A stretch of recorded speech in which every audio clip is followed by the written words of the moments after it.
Hey guys, Brad Danger here, and today we're talking about the end of something special. Not the BMW Supra, but the BMW Z4 just rolled off the production line for the last time at Magna's plant in Graz, Austria. And with it, one of the most underrated sports car families in automotive history is officially on life support. We're talking about where it came from, what made it great, why it's gone, and what its death means for every person out there who just wants to drive something fun with the wind in their hair without spending Porsche money. To understand why this stings, you have to go back to the beginning. So, like, subscribe so we can hit 2 mil subs at the end of this year, and let's go.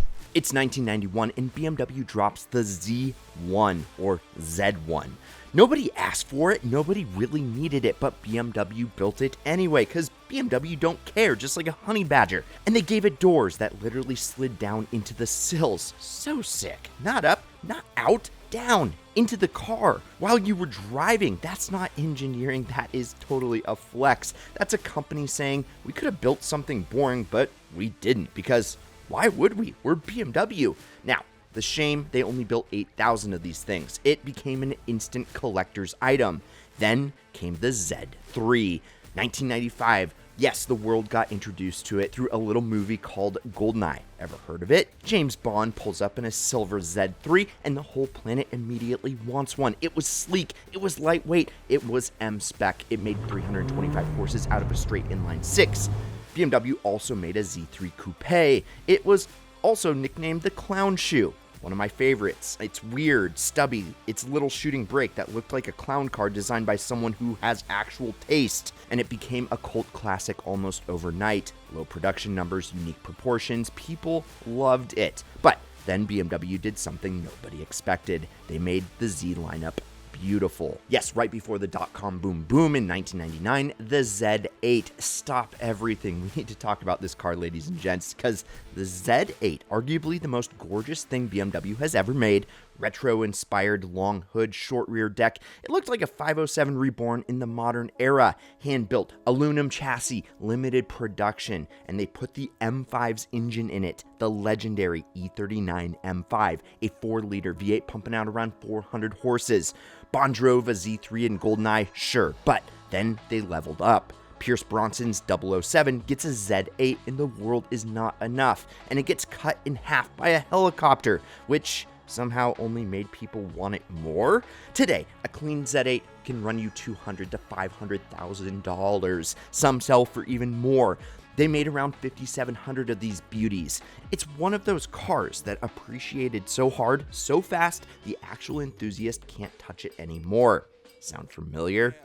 Yeah, because then the Z4 arrives. It's 2003, first-gen Z4, the E85. Not the gas, the actual car, designed by Chris Bangle. Love him or hate him, and a lot of people hate him, including your boy, except the designs were kind of polarizing. The man made very bold cars. The Z4 had character, creased bodywork, aggressive lines. It wasn't trying to be a Z8. It wasn't trying to be anything except itself. You can learn a lesson from that, I think.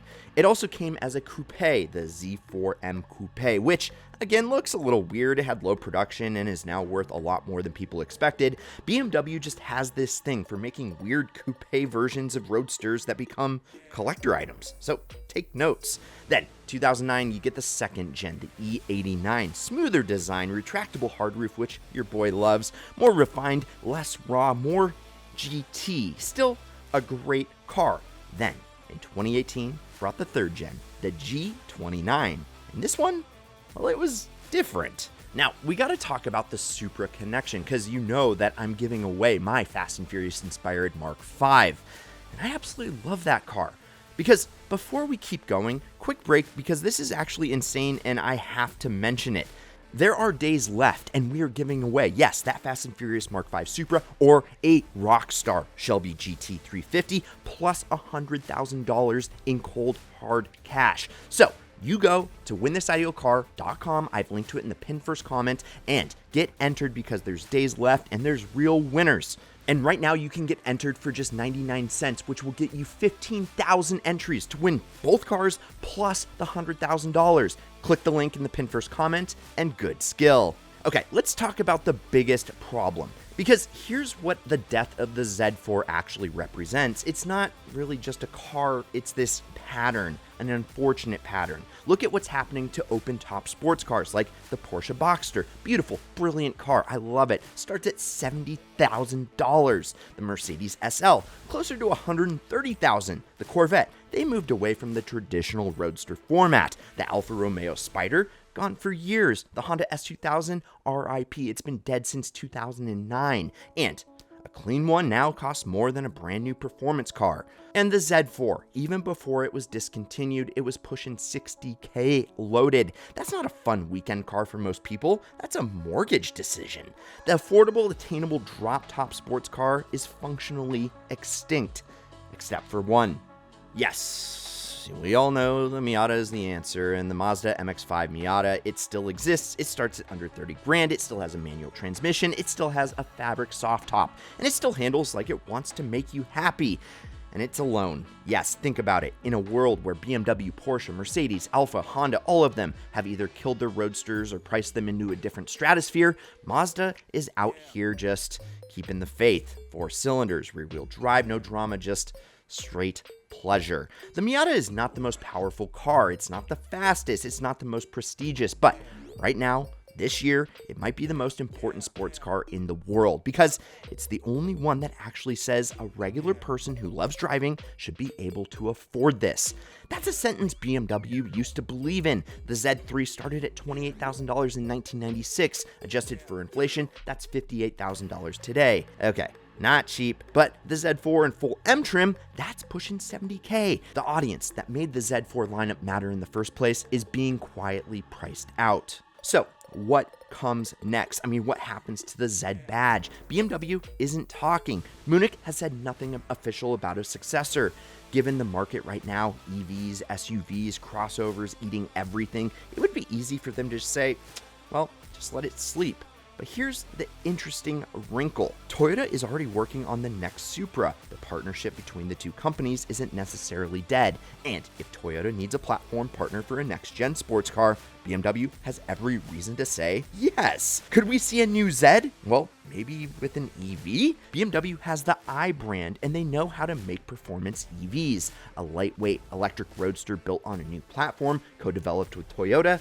That's not crazy. That's actually kind of exciting, but it's not confirmed, it's not announced. Right now, it's just hope. Look, the BMW Z4 wasn't perfect, but neither am I. It was expensive. It was something criticized for being more grand tour than sports car. So that's why you get the Supra. It's a little bit more sporty. The M version, though, disappeared into the 3rd generation. BMW took forever to offer a manual, but it was alive. It had character. You could put the top down, take an on-ramp fast, and feel something. Those cars, well, they still exist. Go find a clean Z4 M40i with a manual before the market catches up. Go find an E86 M Coupe before the collectors do. And if you've got Z8 money, man, well, congratulations and don't hesitate. The Z4 is gone. The convertible sports car market is shrinking. The Miata is holding the line alone. Drive while you still can. Subscribe so we hit 2 mil by the end of the year. Drop a comment telling me about the Z car that you want to own. And remember, you can get entered for free. 100 free entries. Days left. For this Supra or a Shelby GT350 plus $100,000 cash, linked in the pinned first comment. I'm Brad Danger. This is Ideal. Check out some of these Ideal vids over here and promise me one thing. Keep living the ideal lifestyle.